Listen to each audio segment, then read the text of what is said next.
ganhava. Se não ganhasse, não comia. Eu era tão magro que eu tinha um apelido de... O pessoal me chamava de papel. Muita gente me chamava de papel, porque eu era magro. Pô, você não se alimenta, normalmente você vai ser magro. Mas aí meu pai teve... Segunda-feira essa linha, terça-feira outra linha, quarta-feira outra linha, e assim ia. E vocês conseguiam arrecadar o suficiente para alimentar a família? Todo dia. Arrecadava aí, chegava em casa nas carreiras, 2 horas da tarde, comprava ali um feijão, uma tomate, uma cebola, um macarrão. Aí fazia aquela comida ali, a gente almoçava de 4 da tarde, 3 horas. Quando ia de noite, jantava a sobra do almoço. E amanhã é outra, velho. Tem que correr atrás de amanhã. Tinha que correr atrás. Tem que correr atrás. E no final de semana, quando não tinha muito movimento, como é que vocês se viravam? Rapaz, meu pai, eu acho que ele nasceu predestinado. Sempre a gente conseguia. Quando meu pai adoecia, não saía pra rua. Aí vem a história da minha mãe. Ela dizia, você sabe onde é que seu pai pede esmola? Eu digo, sei. Você me leva lá? Eu digo, levo. Mãe foi várias vezes comigo, pai doente em casa. Chegava lá no local, ela se identificava como esposa dele e o pessoal ajudava. Um dava 20 reais. A gente pegou a época antes do real, né? Cruzeiro, cruzado. Aquela história que eu falei a você da honestidade. A honestidade, que eu não sei se eu coloquei aí. Tá aqui. Pronto. A história da carteira. Pronto. Eu andando com meu pai, em 1992, Feira do Alecrim. Mesmo canto que é hoje. E eu olhei embaixo de uma banca, tinha uma carteira lá. Eu olhei pra carteira assim, olhei pra um lado pro outro. Você sabe como é criança, né? Botei o pé assim, puxei a carteira e escondi. Meu pai sentiu, apertou meu ombro. Alguém tinha perdido a carteira, né? Alguém perdeu a carteira. Meu pai apertou meu ombro, achou o quê? Nada não, achou o quê? Uma carteira, abra. Não, pai, não, abra. Abri a carteira. Tem dinheiro? Tem. Tem documento? Tem. Me dê a carteira. Entreguei a carteira pro meu pai. Ele botou na bolsinha que ele tinha na frente e fez, tamo na Rua da Feira, né? Me leva até Carlos Alberto. Carlos Alberto, todo mundo sabe, né? TV Ponta Negra, o doutor TV Ponta Negra, o falecido. Chegamos lá na TV Ponta Negra, esperamos um pouco, chamou o Carlos Alberto, ele veio, diga, ceguinho, meu filho achou uma carteira que o senhor achasse o dono. Entregou a carteira para Carlos Alberto mandou a secretária dele, alguém lá, dar o mesmo valor que tinha dentro da carteira a meu pai. Nunca vou esquecer isso. Deu e disse, isso aqui é pela honestidade sua e do seu filho. Isso me Quando marcou. ele virou pra você e fez, pegou algum dinheiro, menino? Exatamente. Você pensou o quê? Eu fiz, não, mas também não tinha pego, não. Eu olhei, contei, eu lembro do valor, 360, ou é cruzeiro ou é cruzado. Em 92, eu não lembro se é cruzeiro ou cruzado. Real não era, não. E ele deu esse mesmo valor ao meu pai. Meu pai fez, filho, vamos pra casa, hoje o dia tá feito. E a gente ganhou dinheiro na honestidade. E ele achou o dono da carteira lá e entregou a carteira.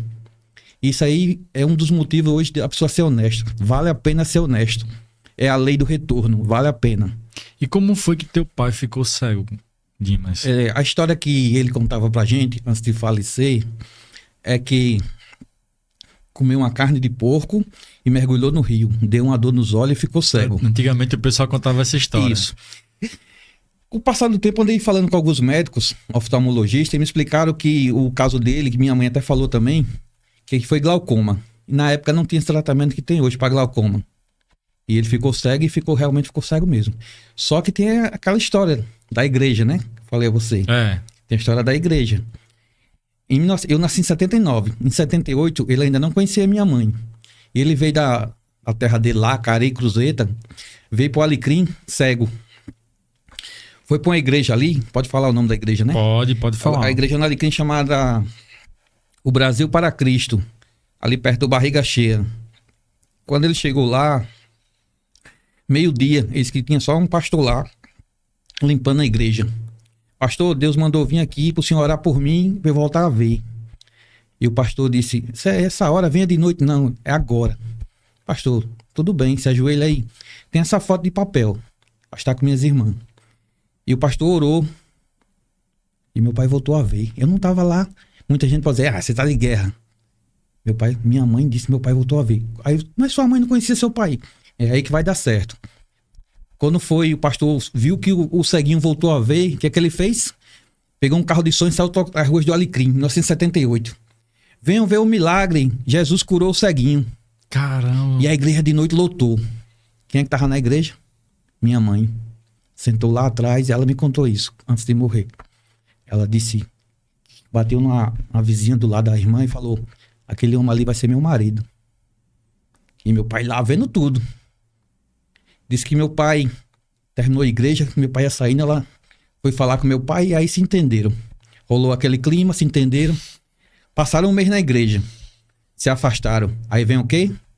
O pesar de Deus, né? Caramba. Caíram no pecado. Minha mãe disse que meu pai e ela foram pra praia, se afastaram da igreja depois de alguns meses. Quando meu pai mergulhou na praia, se levantou. Chega, minha filha, me ajude, não tô vendo mais nada. Ficou cego de novo. Caramba. Muitos aí vão dizer, esse cabo tá contando história, mas não é não. Não? Meus irmãos sabem que eu tô falando a verdade. E voltou a ficar cego e não retornou mais a visão dele. Até o dia da morte dele, em 2004, ele morreu cego. Caramba, velho, que história. Teve a história da carteira, teve a história do brinquedo que você tava passando com ele. Sim, aí, nesse negócio de linha, né? Todo dia uma linha. Aí na terça-feira e na sexta a gente fazia Cidade Alta. Pedia esmola ali na área da Cidade Alta, ali a Avenida Rio Branco. E uma vez a gente tava, e eu, garoto, não sabia o significado da palavra liquidação, não sabia o significado. E a gente vai passando, os mais antigos vão lembrar. Lá na Rio Branco tinha uma loja chamada Lojas Brasileira. O pessoal chamava Lobras. E a liquidação lá era assim. Tem liquidação de um brinquedo, eles vinham com uma caixa e derramavam na calçada, assim. O pessoal voava em cima, cada um pegava 5, 10, 12 e corria para pagar no caixa. Eu, menino inocente, quando eu vi aquele monte de brinquedo no chão, o povo voando em cima, o que eu fiz? Peguei um pra mim, né? Só que todo mundo foi pro caixa e eu fui pra onde? Lá pra onde tá meu pai. O segurança me pegou, tava me puxando. Ei, garoto, pra onde que esse brinquedo? Não tá dando, não? Negativo, tem que pagar. Eu não tenho dinheiro, não. Então me dei. A mulher, ele não vai levar, não? Uma mulher que tava sendo cliente. Eu fiz, vou não, de pronto, ela vai comprar pra mim. Ela fez, me dê pra completar que falta um. Aí eu saí triste, cabeça baixa. Aí você pode dizer, nessa história aí alguém vai comprar e vai dar ele. Não, não tem história feliz nesse dia, não. Essa é a história verdadeira. É a história verdadeira. Eu fiquei sem um brinquedo. E isso aí era a liquidação antigamente. Jogavam na calçada ali, roupa, tudo, o pessoal via, pegava 10, 15 e corria pra pagar no caixa. Mas eu trabalhei muito tempo no sinal da Agamenon Magalhães lá em Pernambuco. E eu também lutava pelo dia. Tinha que lutar, ganhar pelo dia. Dia que eu não apurasse, às vezes eu conseguia só o dinheiro do almoço, da passagem. E era muito difícil. E hoje, quando eu vejo alguém no sinal, quando eu vejo alguém pedindo, quando eu vejo alguém... Eu me vejo naquela situação, né?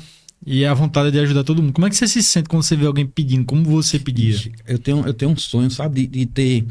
Não sei se vai dar certo. Quando eu me aposentar, eu falei sempre pra minha esposa.